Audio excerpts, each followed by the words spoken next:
nag-chat sa akin sa FB. Alam mo sabi niya, ang ganda ko daw. At di lang niya, niyaya pa ako lumabas. Baliw ka ba? Ano nakakatawa sinabi ko? Uy, tingnan mo yung lalaki na sa dulo. Matatawa niya.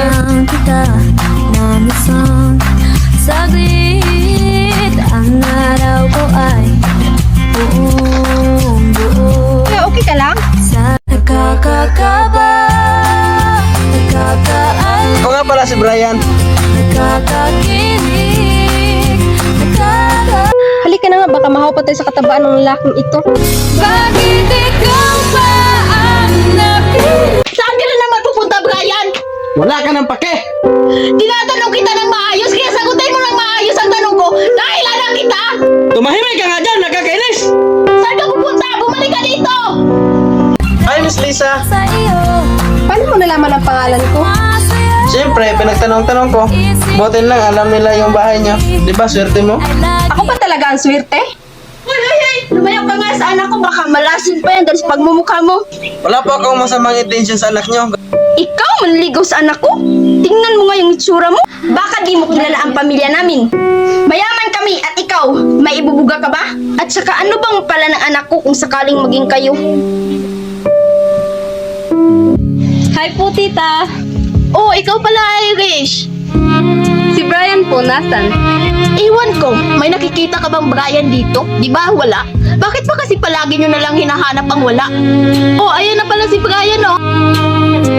Brian, saan ka ba kasi nagpunta? Brian, si Irish nga pala. Brian, siya yung sinasabi ko sa'yo na matagal nang may gusto sa'yo. Yung anak ng kaibigan ko na si Danica. Sige, maiwan ko na kayong dalawa, ha? Totoo yun, Brian. Matagal na kitang gusto. Dahil ang talino mo at ang gwapo.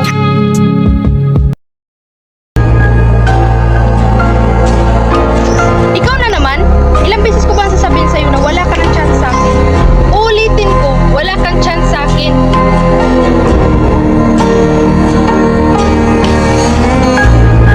Ano itong nabalitaan ko? May nililigawan ka na daw. Sino ba yung babaeng yan? Si Lisa. Ano? Si Lisa? Yung may ama na siman? Brian! Ayos ka lang ba? O baka kailangan mo ng martilyo para ipukpok dyan sa ulo mo at nang matauhan ka na kahit kailan, hindi magiging sayo si Lisa dahil hindi kayo bagay ni Lisa? Eh ano naman, hindi naman mahalaga yun. Basta, ayokong ituloy mo ang pagliligaw dyan sa Lisang yan. Mas mabuti pag si Irish na lang ligawan mo. Dapat piliin mo yung taong mahal ka. Bakit nyo naman pipiliin ang taong mahal ako kung hindi naman ako magiging masaya? nakakakaba, nakakaalim, nakakakilig. Lisa, ilang bisis na kitang pinagsabihan na huwag kang makikipag-usap sa lalaking yan. Isa siyang kahiyan sa ating pamilya. Mama naman eh. Wala naman siyang ginawang masama. Tinutulungan lang niya ako sa assignment ko. Kahit na! Mabait naman po si Brian. Mabait lang yan dahil mayaman tayo.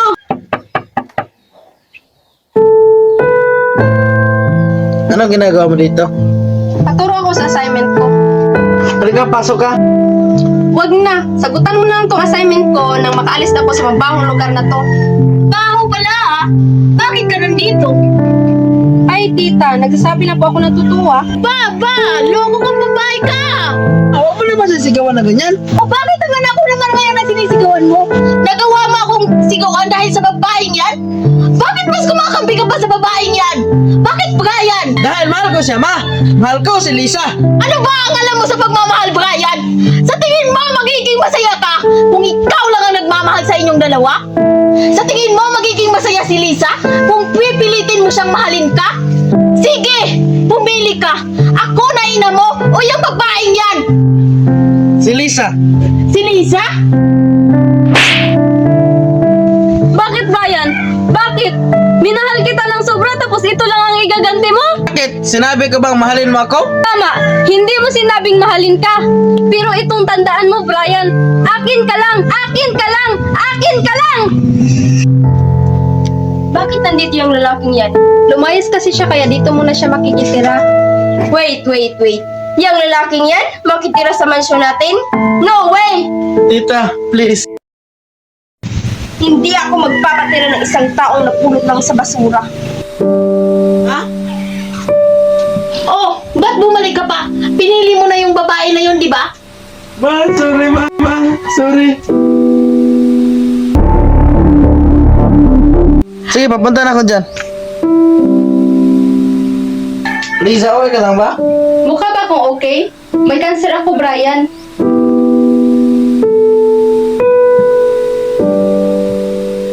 Brian! Brian, hindi ako makita, Brian! Brian, nabulag na pala si Lisa. Biglaan naman ata. Buti nga sa babaeng yun. Hindi pa nga namin alam ang dahilan ng kanya pagkabulag eh.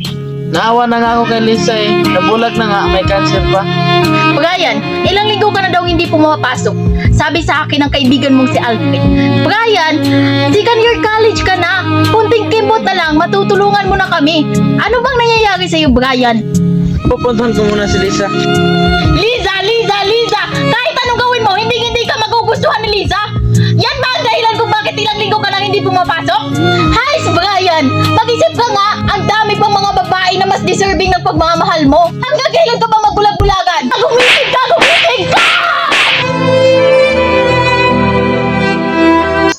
Iwan ko ba kahit hindi na ako makakita pero ramdam ko pa rin ang pagmamahal ni Brian para sa akin. Kahit ilang beses ko pa siyang pinagtabuyan, nandyan pa rin siya. Mahal mo na ba siya? Kung mahal mo na siya, sabihin mo sa kanya. Hindi ka na ba magagalit? Nakita ko kung gaano ka kamahal ni Brian at alam kong totoo siya sa'yo. Pinagsisihan ko na ang ginawa ko. Simula ngayon gawin mo na ang bagay na sa tingin mo ay tama. Susuportahan kita. Thank you, Mommy.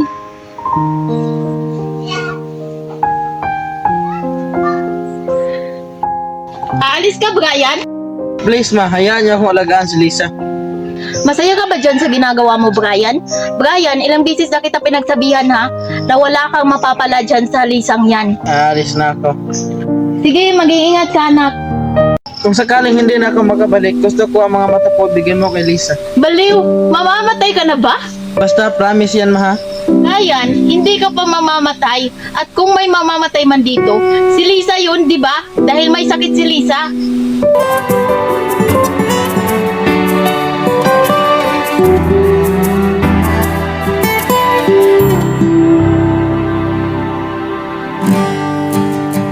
May sasabihin sana ako sa'yo. Ano yun? Mahal na kita. Irish, paano ko nakapasok dito? Hindi na yun mahalaga! Brian, anong nangyayari? Irish, wag!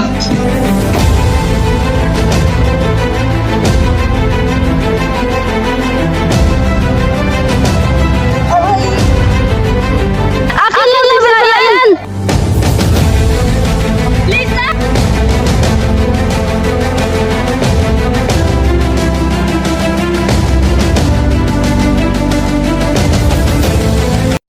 Laris, thank you nga pala ha. Binigay mo ang mga mata ng anak mo sa anak ko na si Lisa. Makikita na siya ulit. Binigay ng anak ko. Umalis ka na. Tandaan mo, ang anak mo ang dahilan kung bakit namatay si Brian, kung bakit namatay ang anak ko, at huwag na huwag mo yung kakalimutan.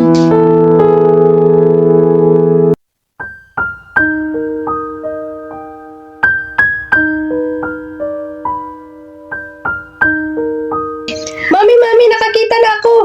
Si Brian, nasan? Yung babae na gusto akong patayin, nasaan? Si Brian, okay lang ba siya? Okay naman. Nasaan siya? Gusto ko siyang makita. I'm sure na matutuwa yun kapag nalaman nila. Ako na magsabi, dito ka na lang. Hindi! Gusto ko ako mismo ang magsabi sa kanya. Nakita, magkunyas pa ako kay Brian.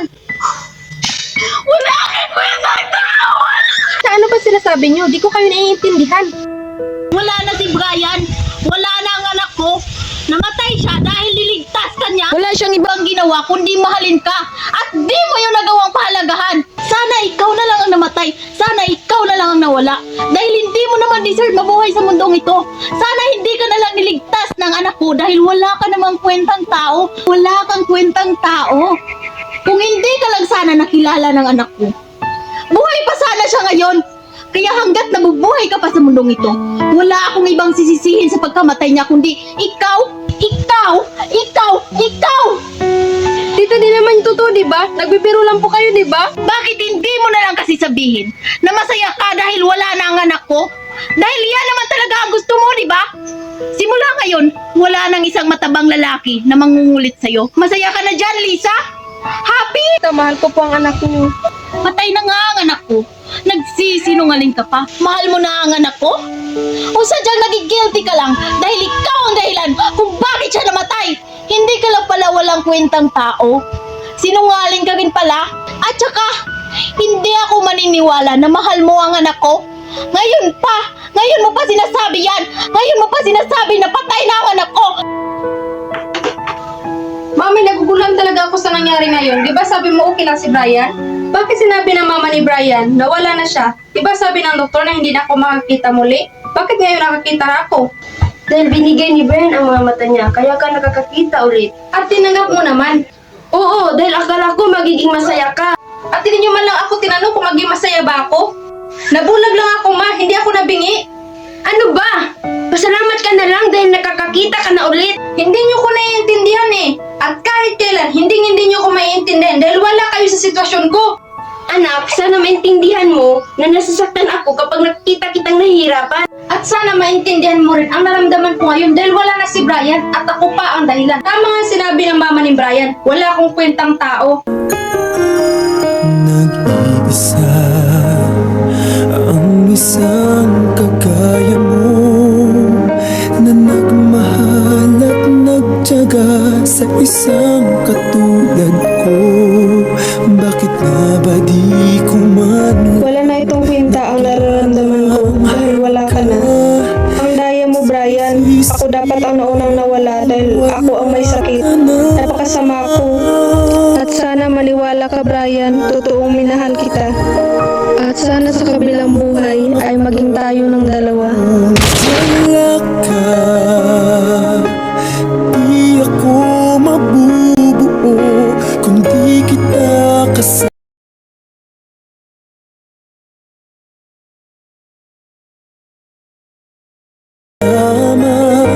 Nasanay na ako na lagi kang nariyan. You a bouquet saying it's a mistake. Drink my troubles away when my glass. May mga tao sa buhay natin na minahal natin ng sobra kahit alam na natin noong una pa lang ay hindi nila kayang suklian ang pagmamahal na ipinibigay natin sa kanila. Ang kwento ni Brian ay isang paalala na ang paghabol sa taong malabong masuklian ang ating pagmamahal ay nagdadala lamang ng sakit at kabiguan. Walang masamang magmahal, pero sana huwag mong kalimutan ang sarili mo. Alamin natin kung kailan ba dapat itigil sa paghabol sa mga tao na kahit kailan hindi ka kayang pahalagahan. Ang tunay na pag-ibig ay natatagpuan kapag natutunan mo ng huminto sa paghahanap nito sa mga taong hindi kayang ibigay ito sa iyo. Minsan, ang tunay na pagmamahal ay ang pagpapalaya sa taong mahal mo. Masakit man, ngunit kailangan nating matutunan na may mga bagay at tao na hindi natin pwedeng ipilit. Dapat piliin natin ang ating sariling kaligayahan na kahit na ang ibig sabihin nito ay tanggapin natin na hindi lahat ng pagmamahal ay para sa atin. Tandaan mo na karapat-dapat kang mahalin maging sino at ano ka man. By the way, my name is Remelyn Tisoles. Thank you for watching guys. Bye bye. Hanggang sa muli.